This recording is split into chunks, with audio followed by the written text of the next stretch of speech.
Hello. How long can you hold your breath underwater? Kate Winslet holds the record for the cast of Avatar when they were filming Avatar Way of Water.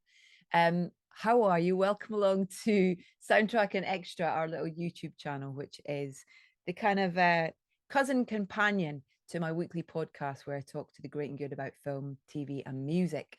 And this is an opportunity for you to watch the interviews, to also get some extra content and just additional bits and bobs that we do, some interviews that maybe don't fit within the podcast specifically, but people and projects that we're really excited about and that we want to talk about. So they can end up here as well. If you aren't already subscribed to the channel, please do that now.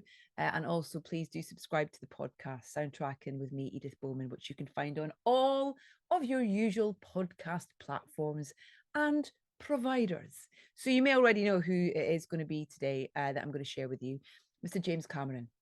Now, I had the pleasure of actually doing quite a few events around the release of Avatar: The Way of Water. We did a pre-release thing actually, where it was really great. John Landau, the producer, and all the kids, not all the kids, most of the kids, the new cast, came and did a sort of meet the cast event in London, which was really great, and we showed some footage. And then I got the chance to do some Q&As and host the premiere in London, which was an amazing opportunity. And then I got the chance to chat to James, which was really, really nice. And we didn't just talk about Avatar, we talked about lots of things. One of the things that I was really glad that we touched on very briefly, and was something I'd love to catch up with him about in another time, is about how he writes really strong, kind of brilliant women, great female characters he writes. But anyway, you'll hear all about that in our conversation. So may I present to you? It's great to see you again. How are you? Congratulations on response to the film. Yeah, people are definitely going to see it. That's the important thing. All other considerations are secondary, like um, whether it's any good or what we intended. It's all secondary. well, I mean, I think you know from having had the pleasure of spending time with you at the premiere in London and things that I had a wonderful experience in your world. And I there's so much to talk about when it comes to music. But this might seem like a strange start of a question, but for me, in terms of being a fan of your films from the start, and it was lovely thinking about today and just thinking back to something like The Abyss, in terms Mm-hmm. of that Mm-hmm. that world and the importance of life and telling stories even in that world back then is something that resonated with you. And I wondered if Right. there Yeah. was any kind of through line at all, or any kind of connection for you, or that gave you any kind of inspiration. Well, no, look, The Abyss obviously was my response at that time in my career and my development as a filmmaker to a lot of things I had been imagining for for 20 years before that. It's all Mm, sort of in there someplace. And that comes from childhood influences and my desire to be an explorer, and my desire to be a diver. mm-hmm.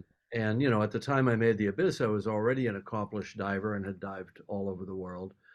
So I was working through that and my fascination with the new kind of breakthroughs in deep ocean technology at that time as well, but also those themes of contact with an alien intelligence, what that means to us, if you ever saw the long version of The Abyss that had the aliens manifesting themselves with this giant tidal waves around the world, it was Yeah. kind of this kind of fundamental question of us as humans, are we good? Are we good? Are we good for each other? Are we good for the planet? How might we be judged if Yeah. seen from the outside? And I think that theme does progress forward into the Avatar films, where I flip the script on the classic alien invasion story and say, okay, let's put ourselves into the hearts and minds of a people who are being invaded by this, technological force from afar, and say, okay, what was it like for Native Americans Yeah. to see, these technologically superior people coming in vast numbers, uh, and disrupting the world around them, disrupting their ecosystems, killing off the bison, raising the forest? What would that have been like for them? and Yeah. maybe even take it a little farther and step back and say, what does nature think of us? How would we be judged if nature itself had a voice? Which in these movies, in these Avatar films, we give nature a voice. We give nature a persona, an intelligence, something that can respond and doesn't judge Yeah. us very well. Of course, I think it's important to point out, pundits have said, "Oh, well, you're anti-human." Of course, I'm not anti-human. People are buying tickets and going to see this movie in vast numbers because they relate to the Na'vi. They see Yeah, the Na'vi aspirationally, and say, "I absolutely. want to be more like them." So we're seeing the Na'vi as that which is the better aspect of ourselves represented by them, Yeah. and the lesser, more venal, greedy aspect of ourselves represented by the actual humans in the story. So audiences have got it figured out. You Yeah. know, it's certain sort of boneheaded pundits that haven't sort of figured it out, which is Ab- fine. We'll always have Absolutely. those, and God bless them. They're a bit like the those two guys from the Muppet Show. That's how I describe the film critics. You know those the two grumpy guys who normally sit in Yeah, the balcony. That's That's exactly. basically the world's film critics in my head, anyway. They're basically just grumpy people. They probably don't enjoy their own lives. They don't want Exactly. anybody else to have any fun, and they get all wrapped up in kind of, loops of pseudo intellectual thought, Yeah. because they all think they're smarter than they are. Just enjoy it. Let yourself enjoy something.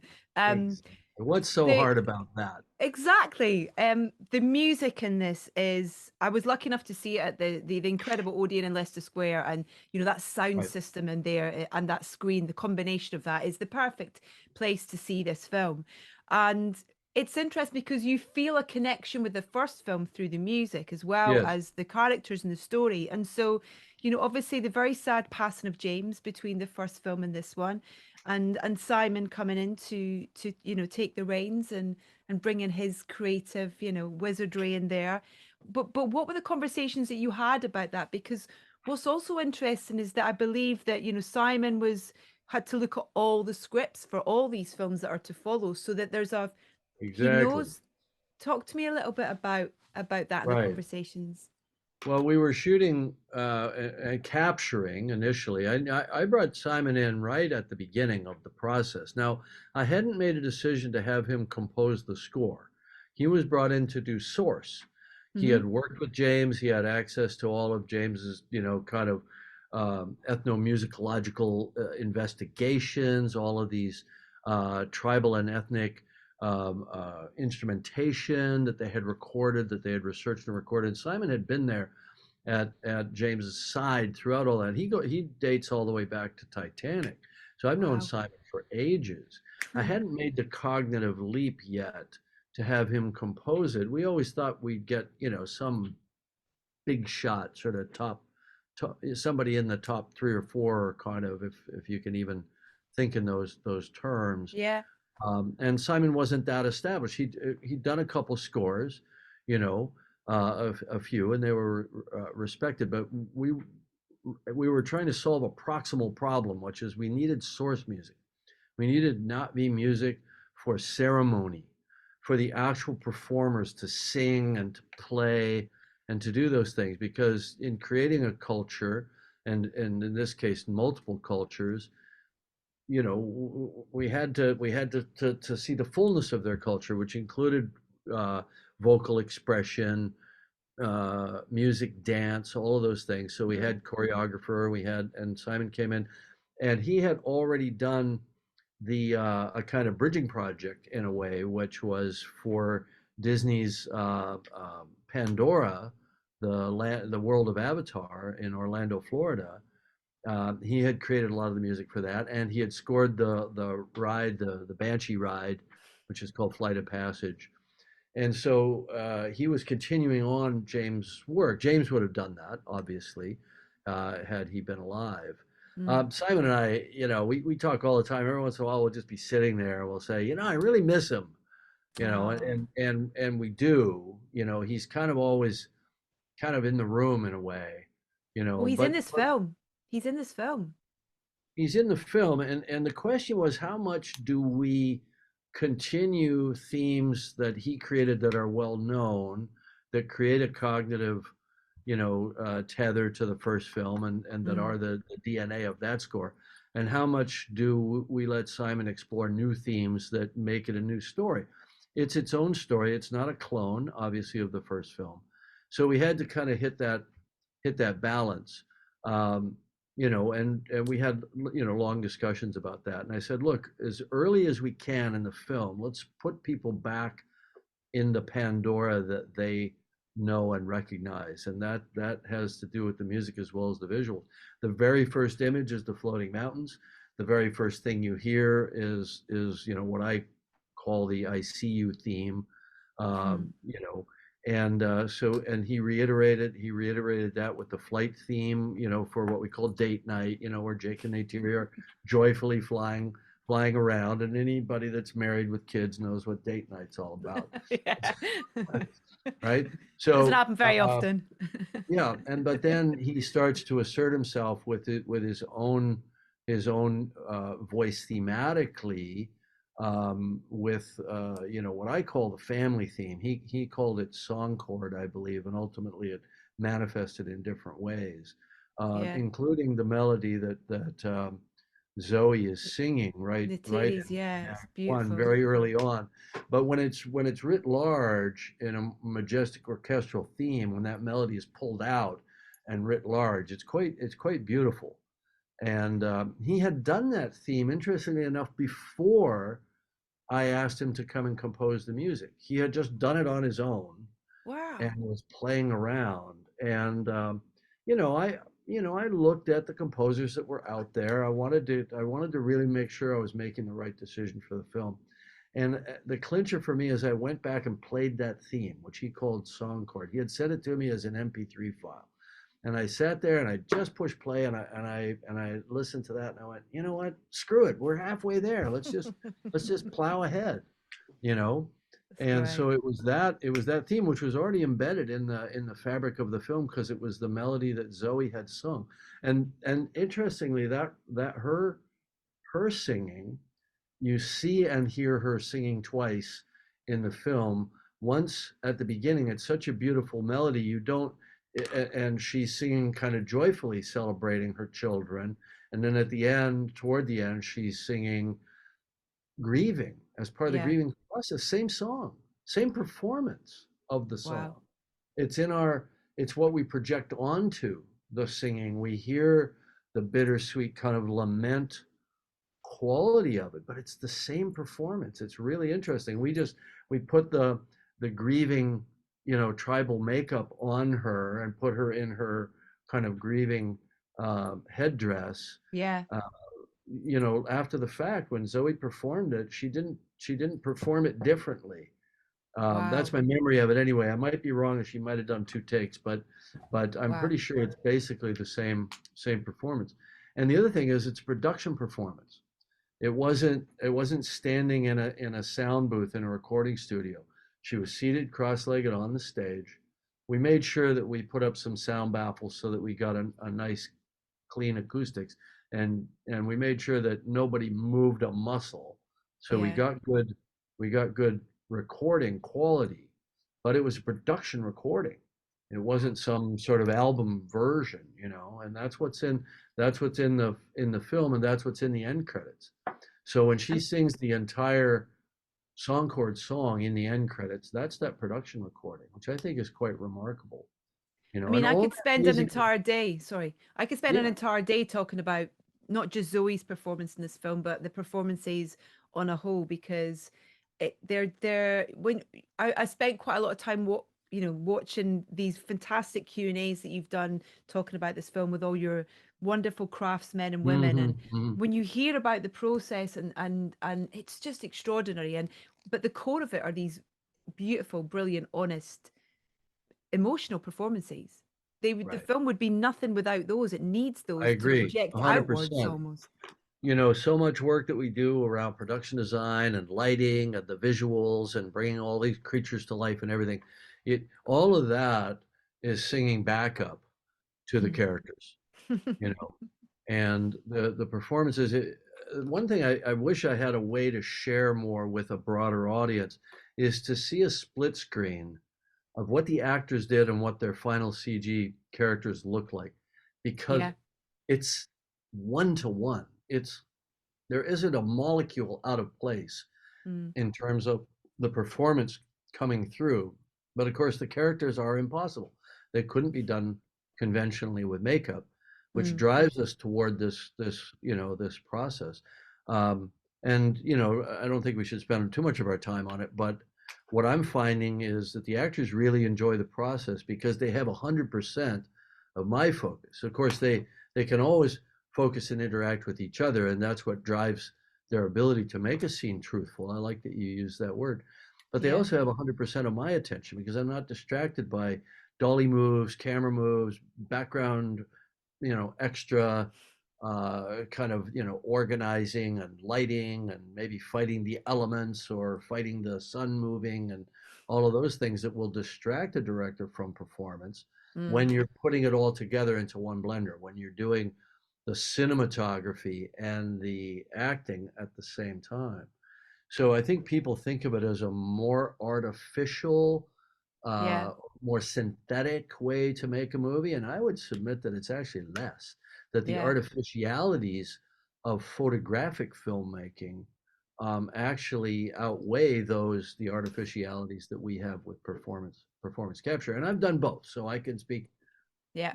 from some authority there, and I Yeah. know how focused I feel more fulfilled as a writer who's now directing to bring the characters to life with the cast. I feel Hmm. more fulfilled in the process, which is one of the things that attracts me to it, as well as obviously the final result, which is that it has this kind of waking dream state kind of quality, you Yeah. know.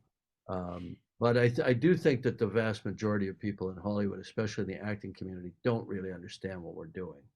Yeah.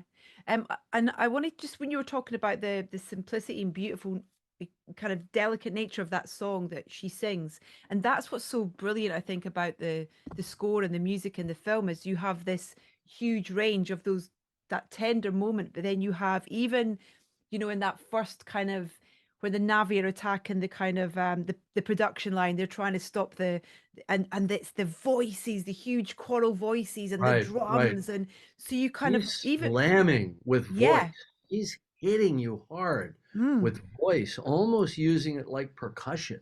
yeah, it's That's what's great. amazing. Yeah. Now, obviously, James blazed the path there, bringing voice into it, and then Simon explored that further, finding different vocal rhythms and different kind of ethnic sources, more like the Vanuatuan singers and some of that exploration versus some of the stuff that James was doing. I mean, he wanted to create kind of a different musical approach for the sea people than we had for the forest people in the first film. And I think that influenced percussion as well. They have a more of a higher speed kind of wooden kind of percussion rather than a kind of a boomier drum skin kind of percussion for the forest people Yeah, it's almost like the kind of the musicality of the tribes is there's a real connection with their with the score. environment. Yeah, absolutely. Yeah. In the score. Yeah, exactly. I heard Simon talking about this fantastic thing that he called Culture Club, which was this really beautiful Not encouragement the of co band. not the band. We could sing "Come a Chameleon," but we won't. Yeah, right, But yeah, but this beautiful encouragement for kind of cohesion and interaction between departments, and to the right, point where he's coming up with ideas of instruments and they're being 3D printed to be created. That's right, phenomenal. right. It was all definitely cross-patched, so that the production design people were designing musical instruments. Simon was having to say about that. I mean, a lot of stuff gets captured that we don't necessarily use. We've got Mm, lots of stuff of people playing all kinds of interesting percussion layouts that are unconventional, that we're even going beyond the kind of terrestrial ethnomusicology of it to, well, what might an alien percussion section look like. And we had done a lot of that exploration as well on the first film, and so he was continuing that that tradition. I mean, sooner or later we'll be actually seeing people playing instruments, and we would have in movie two if it wasn't already over 3 hours. So some of our more fun experiments got cut out in the name of linear plot development.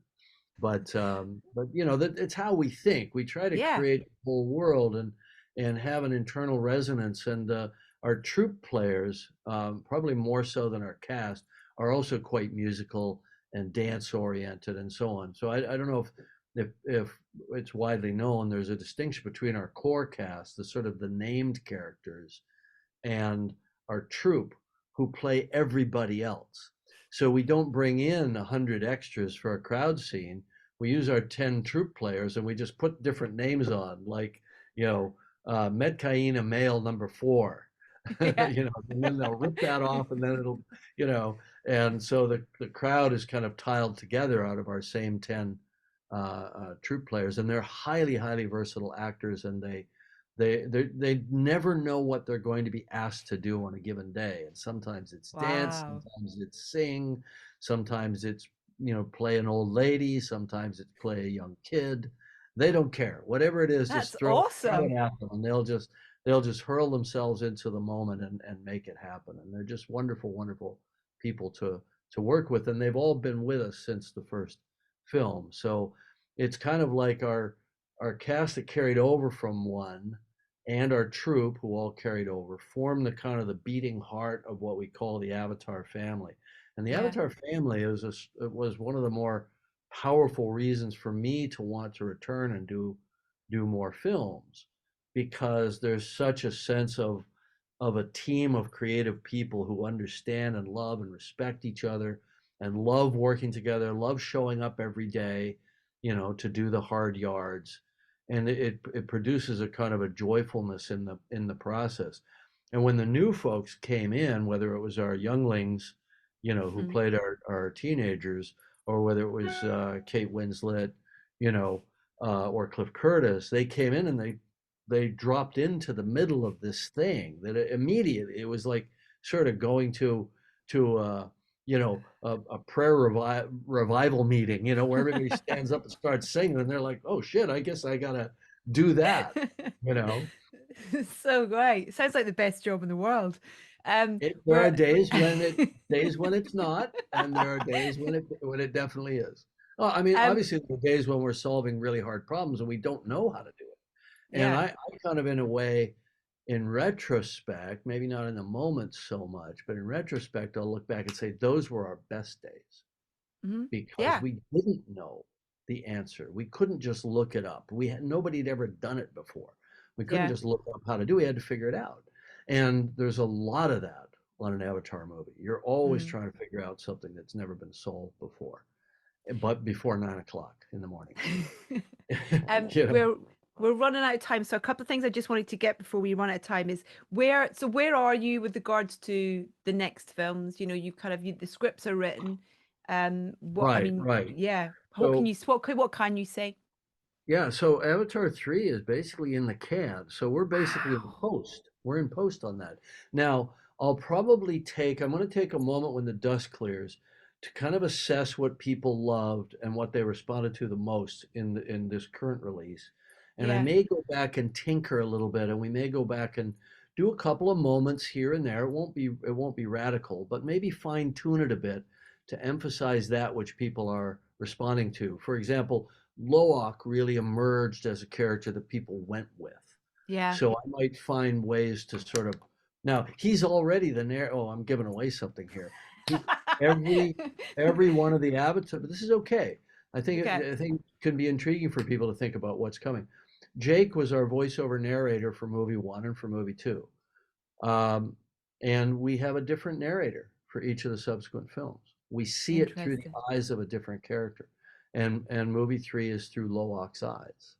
Wow. So, Britton Dalton really proved himself, I think. He's just a wonderful, heartfelt character, and a very sweet young human, that I just Yeah. really loved working with. He stayed out of the limelight because he doesn't want fame and glory. He just Yeah. wants to do the work, Wow. which I think is cool. I kind of Yeah, respect it that. really is. Yeah. you Thank you for know. sharing that. Thank you. Yeah, yeah, Um, no, he's a great kid and a really talented performer. But anyway, things like that, yeah. but we also know that people responded so well to Kate and to Oh, yeah. Curtis, and they love Sam and Zoe, and they love young, Bailey Bass as Sireo, who's just so beautiful. And we're actually Siri. okay kind of on all that because the story just continues with all the characters that we've learned to love, including Quaritch, who we love to hate, and including Spider, who's caught in the middle with the Oh, sort of the yeah. toxic father and the good father and all that. That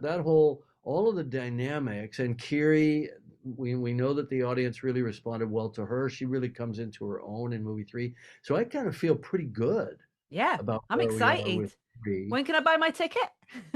Yeah, well, there's there's that there's that little bit that we call virtual production where I have to go and actually figure out all the camera moves and all the lighting for 3,000 VFX shots. Okay. What you also need to do is celebrate your 25th anniversary of Titanic, sir.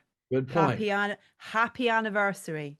We're sort of in that anniversary period. We chose Valentine's Day or Valentine's Day weekend Yeah. to re-release the film for its 25th anniversary because one of the strangest things about the Titanic release was that we actually opened quite modestly and then grew, Mm. and we were big over the holiday season, but we didn't come down very much. And our biggest single day of the entire release was 2 months into the run, which is nuts. I guarantee you that's never happened before and it will never happen again. And it was Valentine's Day. We made more money on Valentine's Day than any other day in the entire run, and it was 2 months into the release. Most films are one and done, over and out in 2 or 3 weeks, and Mm. we were on week 8 or weekend 8, I think.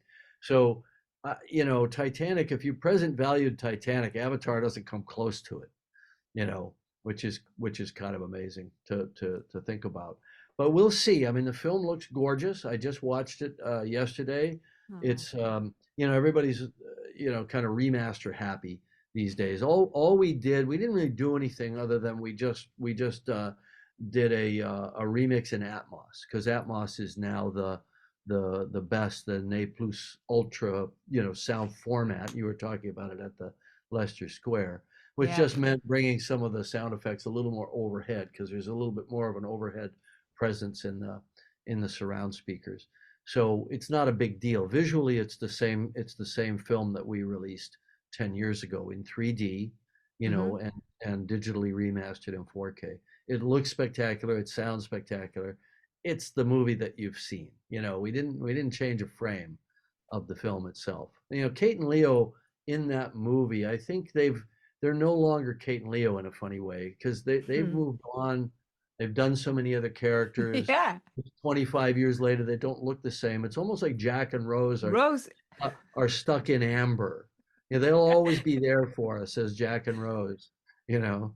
And they still keep getting those questions about the door. Oh, They still don't keep even getting get me the started. So we are doing as a companion piece with on Disney Plus through National Geographic. I've done a forensic investigation with hypothermia experts at a lab in New Zealand, and we've finally we can lay the whole thing to rest with some actual hard science. I won't tell you the outcome. I would encourage people for whom this is still a burning issue 25 years Oh, later. I would I encourage them love to that. check out our Nat Geo special. Well, I've already told you that I love the previous one that you've done on there as well, which is such a great watch for any Titanic fans or any James Cameron fans. Go and check that out. That's a great thing to look forward to. Listen, we've run out of time. Thank you so much for your time. Also, just one thing I wanted to point is thank you as well for writing such great female characters as well.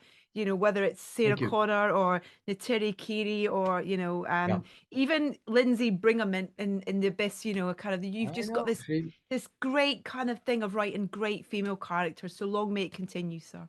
And they're not all the same. I mean, Sarah had a different kind of trauma. Lindsay was basically just a very uptight engineer who thought in very rectilinear patterns and has her mind blown by this alien contact. I mean, I love the exploration of all the aspects. I mean, I'm a believer in the archetypes and the tripartite goddess that the Greeks proposed, the kind of the the virgin, the mother, the grandmother. They called it the crone, in classic terms. Mm. It's like all the female aspects are fascinating to me, and I work my way through them in all my stories somehow. Yeah. I just think we Great. need a lot more goddess energy in the world right now, and a lot less, kind of testosterone, highly aggressive, competitive mentality. Not that women Yeah. can't be competitive. Oh, yeah. I can vouch You for think? that. Yeah. Yeah. Thank you so much, James. It's really lovely to get to chat to you, and I hope we get the chance to do it again for number 3. Thank you so Okay, much. and we absolutely will. It was good to see you Okay. again. You All too. right. Take Hey, care. Have a great day. Bye.